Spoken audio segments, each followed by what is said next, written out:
Hello everybody, my name is Irving Layton. I was born on March 12, 1912 in Romania. Before I turned 1, I moved with my family to Montreal, Canada.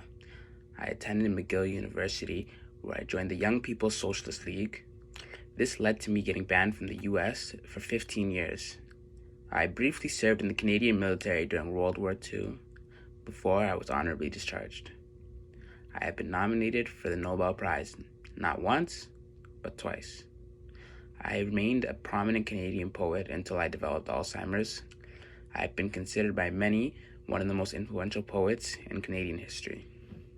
Some of my most famous poems come from my book, A Red Carpet for the Sun. This is also the book that won me the Governor General's Award. Some poems from this book include The Birth of Tragedy and The Cold Green Element. So I'm going to share with you both these poems. The Birth of Tragedy. Love, power, the huzzah of battle, are something, are much, yet a poem includes them like a pool, water and reflection.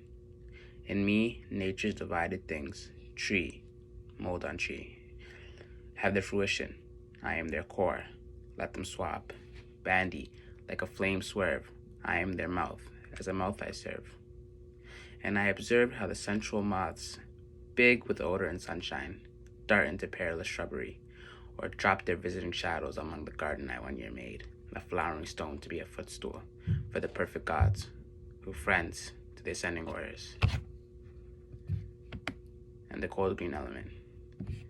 At the end of the garden walk, the wind and its satellite wait for me.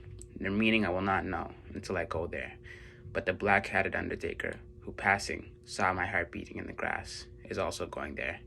Hi, I tell him. A great squall in the Pacific blew a dead poet out of the water, who now hangs from city gates. Crowds depart daily to see it and return with grimaces and incomprehension. If its limbs twitched in the air, they would sit at its feet peeling their oranges. And turning over, I embraced like a lover the trunk of a tree, one of those from whom the lightning was too much, that grew a brilliant hunchback with a crown of leaves. The ailments, escaped from the labels of medicine bottles, are all fled to the wind.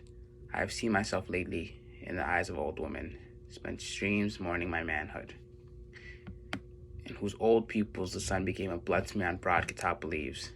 Hanging from ancient twigs, my murdered self sparked the air like the muted collisions of fruit.